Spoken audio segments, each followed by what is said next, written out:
नमस्कार, मैं सुबोध मंडल आज आप लोगों के सामने काव्य लक्षण के अगले भाग पर चर्चा करने के लिए उपस्थित हुआ हूँ। काव्य लक्षण को बड़ी सावधानी से समझने की आवश्यकता है और प्रारंभ से ही समझने की आवश्यकता है।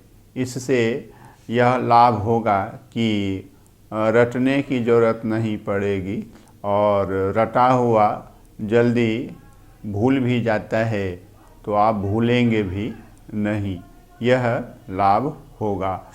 हमने अब तक देखा है कि भाषा में या वाणी में या वाक्य में अभिव्यक्त ज्ञान को वाङ्मय कहा जाता है। यह हमने देखा है। वाक है और ज्ञान है। तो वाक में जब हम भाषा में वाणी में ज्ञान को अभिव्यक्त कर देंगे तो यह क्या हो जाएगा? वाङ्मय हो जाएगा। और वाङ्मय में वाक्य में शब्द और अर्थ होते हैं।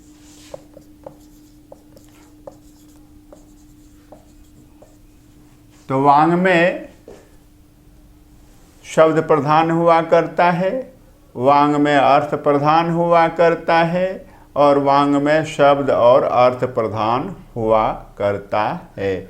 यह हमें अच्छी तरह से समझने की आवश्यकता है। भाषा में, वाणी में या वाक्य में अभिव्यक्त ज्ञान को वाङ्मय कहा जाता है। वाक्य जो है, भाषा जो है, वाणी जो है वह शब्द और अर्थ से युक्त होती है और इसीलिए वाङ्मय शब्द प्रधान हुआ करता है, वाङ्मय अर्थ प्रधान हुआ करता है और वाङ्मय शब्द और अर्थ दोनों का समकक्ष प्रधान हुआ करता है। तो शब्द प्रधान को वेद कहते हैं, अर्थ प्रधान को विज्ञान या शास्त्र कहते हैं और जिस वाङ्मय में शब्द और अर्थ दोनों का समकक्ष सहभाव हुआ करता है उसे ही हम क्या कहते हैं? काव्य कहते हैं। यह ध्यान में रखना है। काव्य वाङ्मय का वह प्रकार है, यहाँ से समझने की जरूरत है।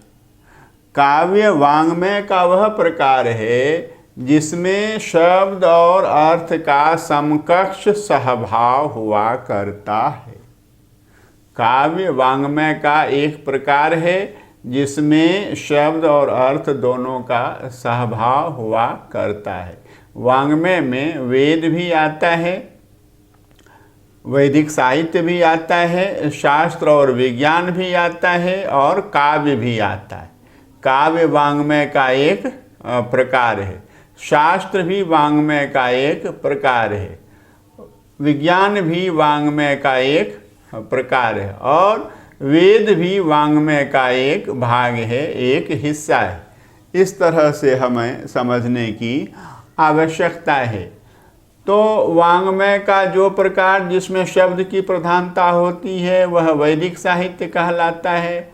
वाङ्मय का वह प्रकार जिसमें अर्थ की प्रधानता होती है वह शास्त्र या विज्ञान कहलाता है और वाङ्मय का वह प्रकार जिसमें शब्द और अर्थ दोनों की समकक्ष प्रधानता होती है उसे ही काव्य कहा जाता है। वाङ्मय काव्यात्मक भी हुआ करता है और अकाव्यात्मक भी हुआ करता है।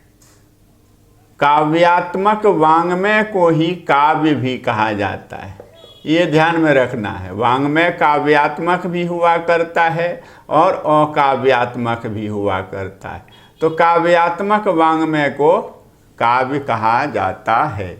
अकाव्यात्मक वाङ्मय को काव्येतर वाङ्मय भी कह सकते हैं।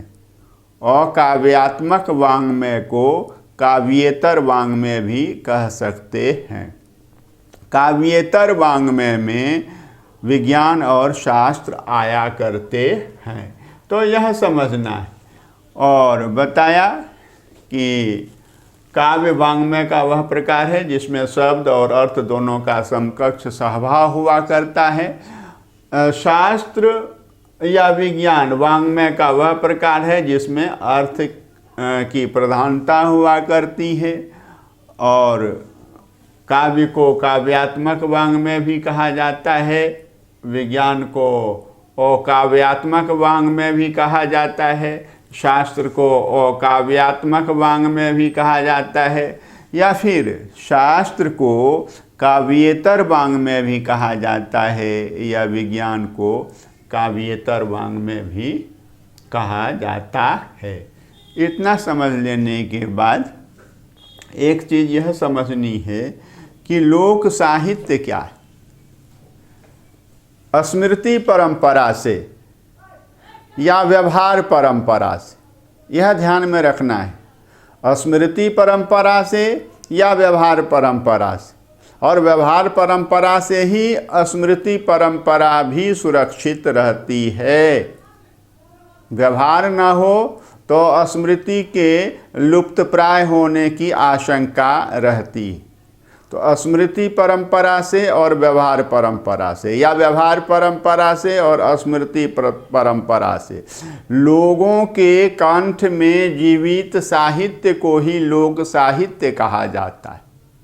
लोक साहित्य को समझ लें कि व्यवहार परंपरा से और स्मृति परंपरा से लोगों के, लोक के कंठ में जीवित साहित्य को ही लोक साहित्य कहा जाता है। लोक साहित्य का बहुत कम भाग जो है, लोक साहित्य का बहुत कम हिस्सा जो है वह लिपिबद्ध हुआ है, और बहुत कम हिस्सा ही उसका प्रकाशित हुआ है, प्रकाश में आया है। लोक साहित्य में कहानियाँ आती हैं, मुहावरे आते हैं, कहावतें आती हैं, विभिन्न प्रकार के लोकगीत आते हैं, लोरियाँ आती हैं। यह हमें ध्यान में रखना है। चैती है, कजरा है, झूमर है, होली गीत है, फगवा है, बहुत सारे लोकगीत हैं विभिन्न प्रकार के, जिनका बहुत कम भाग जो है लिपिबद्ध हुआ है और बहुत कम भाग प्रकाशित हुआ है। ऐसे ही लोक कंठ में स्मृति परंपरा से या व्यवहार परंपरा से जीवित साहित्य को लोक साहित्य कहा जाता है। अब हम यह देखेंगे कि साहित्य जो है, साहित्य जो है, यह साहित्य शब्द है और इसमें ण्यत प्रत्यय से साहित्य शब्द बना है, या हिंदी में साहित्य शब्द में यह प्रत्यय के योग से साहित्य शब्द बना हुआ है, और जिसका अर्थ होता है सहिष्णुता का भाव, सामूहिकता का भाव, सामाजिकता का भाव। तो साहित्य में सामूहिकता का भाव रहता है, सहिष्णुता का भाव रहता है, साहचर्य का भाव रहता है, सामाजिकता का भाव रहता है साहित्य में। यह हमें समझना है। और सामाजिक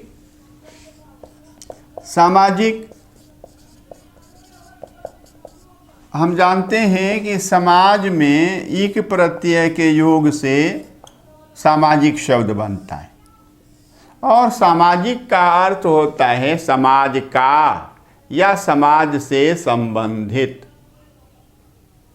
तो समाज से संबंधित जो कुछ भी है वह सामाजिक है। लेकिन समाज में निवास करने वाले, समाज में रहने वाले लोगों को ही सामाजिक कहा जाता है। सामान्यतः, सामान्य तौर पर समाज में रहने वाले मनुष्य को ही सामाजिक कहा जाता है। किंतु काव्यशास्त्र में सामाजिक का अर्थ पारिभाषिक स्तर पर होता है। काव्यशास्त्र में सामाजिक एक पारिभाषिक शब्द है। सामाजिक हम कहते हैं साहित्य के संवेदनशील पाठक को, साहित्य के संवेदनशील पाठक को ही हम सामाजिक कहते हैं। सामाजिक को ही सहृदय भी कहते हैं, सुमनस भी कहते हैं, भावक भी कहते हैं, और भी सामाजिक के बहुत पर्यायवाची शब्द हैं। सहृदय पर एक विशेष अध्याय हम करेंगे आने वाले वर्ग में, लेकिन यहाँ समझ लें कि साहित्य के या काव्य के संवेदनशील पाठक को ही हम सामाजिक कहते हैं। और अगर साहित्य श्रव्य साहित्य है, सुना जाने वाला साहित्य है या सुनने योग्य साहित्य है, तो श्रव्य साहित्य के संवेदनशील श्रोता को हम सामाजिक कहेंगे। श्रव्य साहित्य के संवेदनशील श्रोता को हम क्या कहेंगे? सामाजिक कहेंगे। और अगर दृश्य साहित्य है, नाट्य साहित्य है, तो दृश्य साहित्य या नाट्य साहित्य के संवेदनशील प्रेक्षक को या संवेदनशील दर्शक को हम क्या कहेंगे? सामाजिक कहेंगे। यह ध्यान में रखना है। हमने सामाजिक को समझा है, लोक साहित्य को समझा है, और एक प्रकार से वाङ्मय और काव्य के संबंध को भी समझा है। और एक शब्द पर और चर्चा जरूरी है, आवश्यक है, और वह है सहित।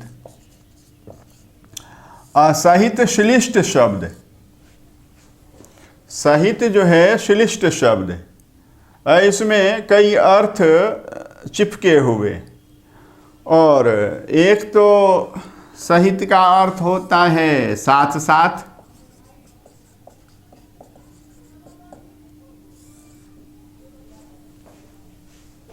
सहित का भाव, साहचर्य का भाव, सहभाव, और दूसरा होता है सहित।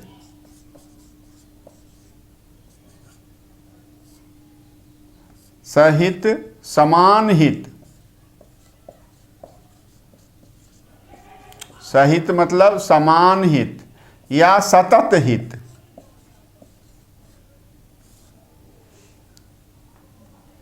और हित मतलब कल्याण, मंगल।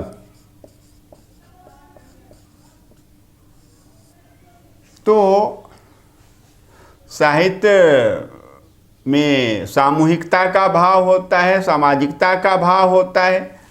तो साहित्य सबका, समूह का, सामाजिक का कल्याण भाव भी अपने में समाहित किए हुए रहता है। साहित्य लोक कल्याणकारी होता है, साहित्य लोक मंगलकारी होता है। और हित किसका? हित व्यक्ति का नहीं। साहित्य का हित जो होता है वह व्यक्तिगत नहीं होता है, व्यक्ति विशेष से संबंधित नहीं होता है।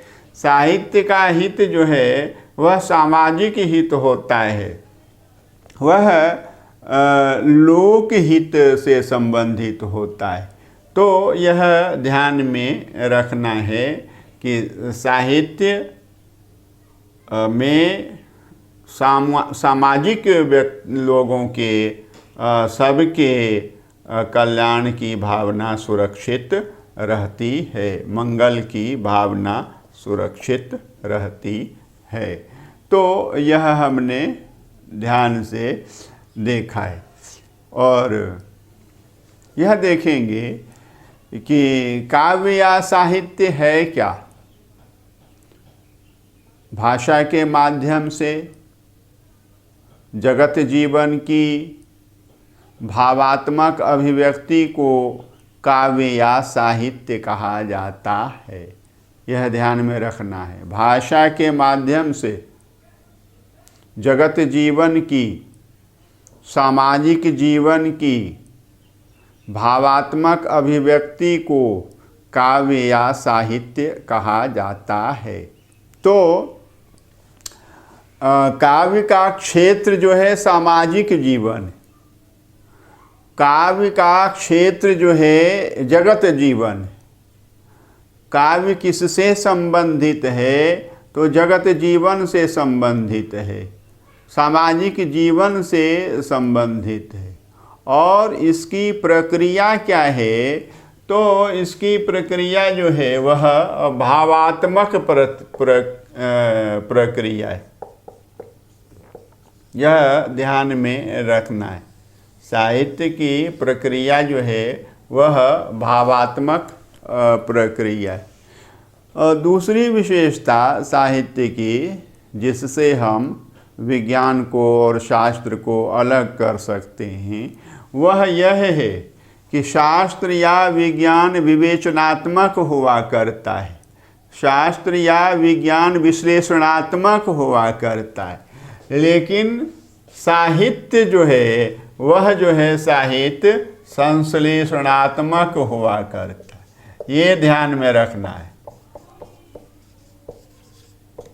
संश्लेषणात्मक हुआ करता है, साहित्य विश्लेषणात्मक नहीं हुआ करता है, काव्य विश्लेषणात्मक नहीं हुआ करता है। ये दो मुख्य अंतर अभी तक शास्त्र या विज्ञान और साहित्य में देखे गए। पहला, शास्त्र या विज्ञान अर्थ प्रधान होता है, जबकि साहित्य शब्द और अर्थ प्रधान दोनों होता है। एक अंतर दोनों में। और दूसरा अंतर यह है कि शास्त्र या विज्ञान विवेचनात्मक या विश्लेषणात्मक होता है, परंतु साहित्य जो है, काव्य जो है वह विवेचनात्मक या विश्लेषणात्मक ना हो करके वह संश्लेषणात्मक हुआ करता है। तो काव्य का क्षेत्र, साहित्य का क्षेत्र कोई पूछे तो बेधड़क निशंक होकर के, शंका रहित, संदेह रहित होकर कहना है साहित्य या काव्य का क्षेत्र जगत जीवन पर्यंत विस्तृत है, सामाजिक जीवन पर्यंत विस्तृत है।